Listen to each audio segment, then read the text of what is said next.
Good afternoon, Elvira. Good afternoon, ma'am. Okay, Elvira, can you tell me about yourself? I'm Elvira Bernardo, 37 years old. I'm married and one child Okay, I have a few questions for you to answer, so let's start. Why do you want to work as a maid? because I want to help my family and my sick mother, ma'am. Why you choose Malaysia when there is a lot of other country? Because Malaysia is near in the Philippines, ma'am. Okay, how are you qualified for this job? Because I had my past experience as a maid, May I know what your educational level is? high school graduate, What was your recent working experience? as a factory worker. Have you worked abroad before? No, Do you have any other special skills? as a sewer. Are you willing to learn new skills? Yes, Are you willing to work with a family where the mother-in-law or any relatives stay together? yes, ma'am. Okay, do you have experience taking care of babies? Yes, How about children? yes, ma'am. Whose babies and children are you taking care of? My child, How about elderly? Do you have experience? assist my mother-in-law. Currently, are you still working now? Yes, ma'am. Working as? As our, Do you know how to cook? yes, What sort of food can you cook, Elvira? Filipino food. How about other dishes? I'm trying, ma'am. Are you aware that you will have to do washing, cleaning, ironing, and cooking? Yes, ma'am. From all the house chores that I mentioned to you, which do you like most? Cleaning the house, cooking, ironing, and washing. If ever you were selected to work in Malaysia, who will take care of your kids? My husband. You are not allowed to use handphone during working hours. Yes, ma'am. You are only allowed to use I, handphone after you finish all the works and when going to bed. yes, ma'am. Okay, you are strictly needed to surrender the handphone to your employer in the morning and your employer will return back to you once you're going to bed. Yes, ma'am.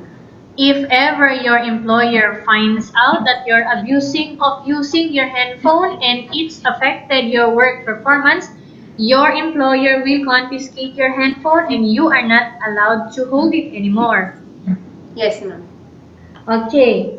Instead, your employer will allow you to call to your family 3 times in a month. You only allowed to bring normal phone and you are not allowed to bring smartphone. Are you agreed for the Yes, ma'am. terms and condition? Yes, ma'am. Are you agreed to the rules and regulation for the handphone? Yes, ma'am. How many years is the contract as you agreed and understands? 2-year contract. Can you describe for me your attitude? Um, Honest, ma'am. Discipline. How can you assure to us that you will work hard in Malaysia? And I will do my best because I really need this job for work as a maid. Can you promise not to use the telephone without the permission of your employer? No, ma'am. Can you promise not to use the telephone without the permission of your employer? Yes, ma'am.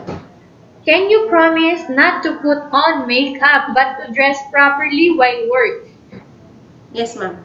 Can you promise not to invite friends and relatives without the consent of your employer? Yes, ma'am.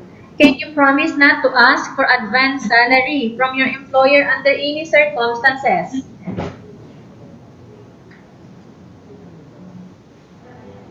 Yes, ma'am. Okay, so do you really understand the rules and regulation of the agency? Yes, ma'am. Do you pay any placement fee for you to come to Malaysia to work as a maid? No, ma'am. Do you have any history of sickness, breast cancer, or any other illness? No, ma'am. Do you suffer from any skin diseases, allergies, or physical defects? No, ma'am. Do you smoke? Do you smoke? Yes. Okay, so do you smoke until now? Yes, ma'am.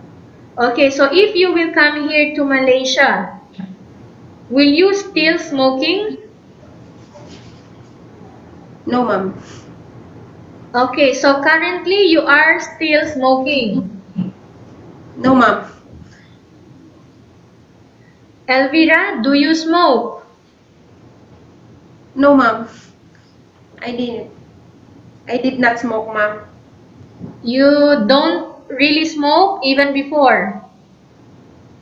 Yes, ma'am. Have you undergone any operation? No, ma'am. Are you medically fit or are you fit to work? I can. My medical is not processing, ma'am. Medical is under process Yes, right ma'am. now. Are you in any medication right now? No, ma'am. Are you allergic with any food? No, ma'am. Are you prepared to work for the employer of different races? Are you? Are you prepared to work for the employer of different races? Yes, ma'am. Are you prepared to eat the type of food taken or given by your employer? No, ma'am. Are you prepared to eat the type of food taken or given by your employer? Yes, ma'am. Okay, I will repeat again. Are you prepared to eat the type of food taken or given by your employer? Yes, ma'am. Are you afraid of being left alone in the house? Yes, ma'am. Are you afraid of being left alone in the house? No, ma'am. No. I will repeat again. Are you afraid of being left alone in the house? No. Are you afraid of dogs or other pets? No, ma'am. Can you promise to work according to instruction from your employer? Yes, ma'am. Do you have any family members working in abroad? No, ma'am. How about here in Malaysia? No, ma'am. Okay, Elvira, we have finished our question section. Let's proceed for case study. I have a case study and I want you to respond truthfully. Yes, ma'am. Upon arrival in Malaysia within 6 months only, if ever one of your family members passed away, Elvira, what will you do? I will talk to employer to. I will talk to my employer if they allow me to go back in the Philippines, ma'am. Okay, so if the employer will not allow you to go back, what will you do? Eh, Finish my contract. I'm Go on. I'm financial needs, ma'am. Okay, so you will send the money to your family. Yes, ma'am. Okay, if in case your employer is watching you right now, Elvira, what do you want to tell them? Ma'am, please hire me because I want this job. Because I want to help my mother and my family. Tell us about yourself again.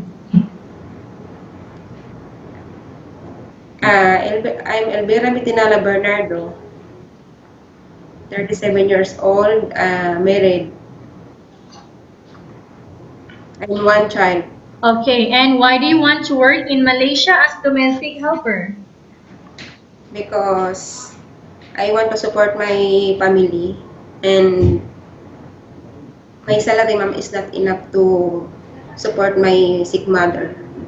Okay, thank you very much, Elvira. We will update to your agency if there is any selection made by the employer. Yes, ma'am. Thank you very much, ma'am.